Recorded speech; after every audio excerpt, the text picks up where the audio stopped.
তো বন্ধুরা, আমার সামনে যে ইন্টারফেসটা দেখতে পাচ্ছেন, এটা হচ্ছে পশ্চিমবঙ্গ সরকারের গ্রাম পঞ্চায়েতের বিভিন্ন ধরনের income certificate, caste certificate, residence certificate, character certificate, same person distance এবং আনমেরিড সার্টিফিকেট প্রদানকারীর একটি ওয়েবসাইট।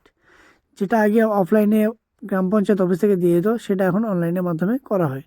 তো এটা আবেদন কিভাবে করবেন সেটা আমি এই ভিডিওতে দেখিয়েছি। বিশেষ করে মনে রাখবেন, এই ভিডিওটা শুধুমাত্র নতুনদের জন্য, যারা নতুন দোকান খুলেছে তাদের জন্য, বা মোবাইল থেকে যারা ফর্ম ফিল আপ করে তাদের জন্য। যারা এক্সপার্ট আছেন তারা এই ভিডিও থেকে দূরে থাকতে পারেন। তো সর্বপ্রথম আপনারা এখানে মোবাইল নাম্বার দিয়ে দেবেন। মোবাইল নাম্বার দিয়ে জেনারেট ওটিপিতে ক্লিক করবেন। জেনারেট ওটিপিতে ক্লিক করার সঙ্গে সঙ্গে আপনারা দেখতে পাবেন যে কাস্টমারের মোবাইলে একটা ওটিপি চলে গেল। সেই ওটিপিটা আপনারা এখানে ইনপুট করবেন। ইনপুট করার পর আপনারা এখানে ভেরিফাই অ্যান্ড প্রসিডে ক্লিক করবেন। বিশেষ করে মনে রাখবেন, একটা মোবাইল নাম্বার দিয়ে একটাই আবেদন করা হয়, এর জন্য মোবাইল নাম্বারটা সঠিকভাবে দেওয়ার চেষ্টা করবেন।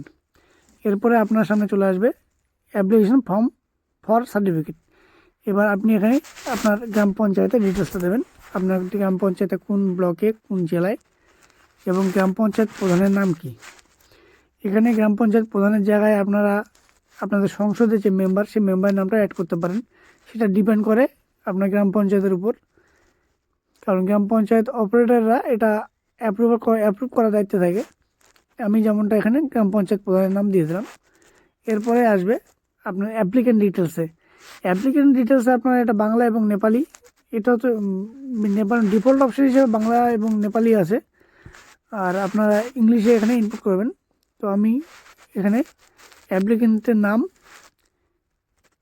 ইনপুট করে দিলাম।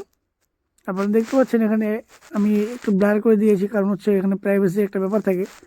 আমরা চাই না কারো প্রাইভেসি নষ্ট হোক, সেই জন্য আমরা এখানে ব্লার করে দিলাম।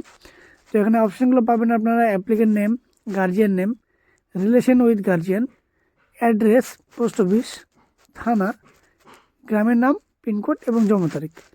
তো আপনারা একটা একটা করে এখানে সব ইনপুট করে দেবেন। ইনপুট করার পর আপনারা হাতের ডান দিকে লক্ষ্য রাখবেন, এখানে লেখা আছে সার্টিফিকেট অ্যাপ্লাইড ফর, মানে আপনি কী সার্টিফিকেট নিতে চান। একটা জিনিস ভালো করে লক্ষ্য রাখবেন, ওই ওই অপশানটাতে আপনাদের রেসিডেন্সিয়াল সার্টিফিকেট অটোমেটিক ডিফল্ট হিসেবে করা থাকে। তো অনেকে মনে করেন যে এটা কেন করা আছে বা এটা আমি সরিয়ে দেবো। তো এটা সরানোর কোনো প্রয়োজন নেই। ওটার সঙ্গে আপনারা কী অ্যাড করতে চাইছেন সেটাতে ক্লিক করলে হয়ে যাবে। তো এখানে জন্ম তারিখ দেওয়ার সময় অবশ্যই মনে রাখবেন, কিছু কিছু ক্ষেত্রে দেখা যায় মান্থ সামনে থাকে এবং ডেটা মিডলে থাকে। তো আমার ক্ষেত্রে এটা ডে আর মান্থ সঠিকভাবেই ছিল। তো এটা ইনপুট করার পর দেখতে পাচ্ছেন আপনার হাতের ডান দিকের অপশানটাতে সার্টিফিকেট অ্যাপ্লাইড ফর এখানে আছে। আমার যেহেতু ইনকাম সার্টিফিকেটের প্রয়োজন, সেই জন্য আমি ইনকাম সার্টিফিকেট ক্লিক করে দিলাম এবং এই ব্যক্তির বাৎসরিক ইনকাম কত সেটা আমি লিখে দিলাম, এবং সোর্স অফ ইনকাম মানে কোথা থেকে আয়টা এসে আয়টা হয়, এই আয়ের বিবরণটা আমি দিয়ে দিলাম। যদি ফার্মার হয় ফার্মার, আমি এখানে কাল্টিভেশনটা উল্লেখ করলাম। এরপরে আপনি ডকুমেন্টে আসার পর ফার্স্ট ডকুমেন্ট আমি দিলাম আধার কার্ড। এখানে অপশান দেওয়াই আছে যে কী কী ডকুমেন্টস লাগবে, আপনি যে কোনো একটা ডকুমেন্টস এখানে দিতে পারেন। আধার কার্ড দেওয়ার পর আধার কার্ড নাম্বারটা আমি ইনপুট করে দিলাম। এরপরে সেকেন্ড অপশানে আপনারা দেখতে পাবেন, সেকেন্ড অপশানে সেকেন্ড একটা ডকুমেন্টস দিতে বলেছে। তো আপনারা চেষ্টা করবেন যে কোনো ডিফারেন্ট দুটো ডকুমেন্টস দেওয়ার জন্য।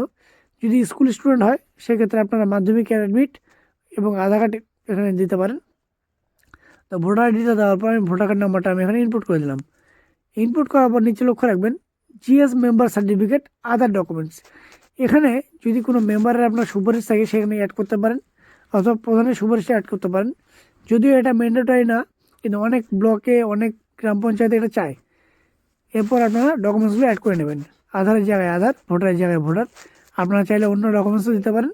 ডকুমেন্টসগুলো অবশ্যই পিডিএফ রাখতে হবে 2 MBর মধ্যে। এরপর আপনারা ছবি আপলোড করবেন। ছবিটা আপলোড করার পর আপনারা এখানে দেখতে পাবেন সাবমিট বাটন। সাবমিট বাটনে ক্লিক করার সঙ্গে সঙ্গে আপনারা একটা ইন্টারফেসে চলে যাবেন, যেখানে দেখতে পাবেন আপনাদের ফর্মটা ঠিকঠাক সাবমিট হয়ে গেছে। তো আমি সাবমিট বাটনে ক্লিক করে দিলাম।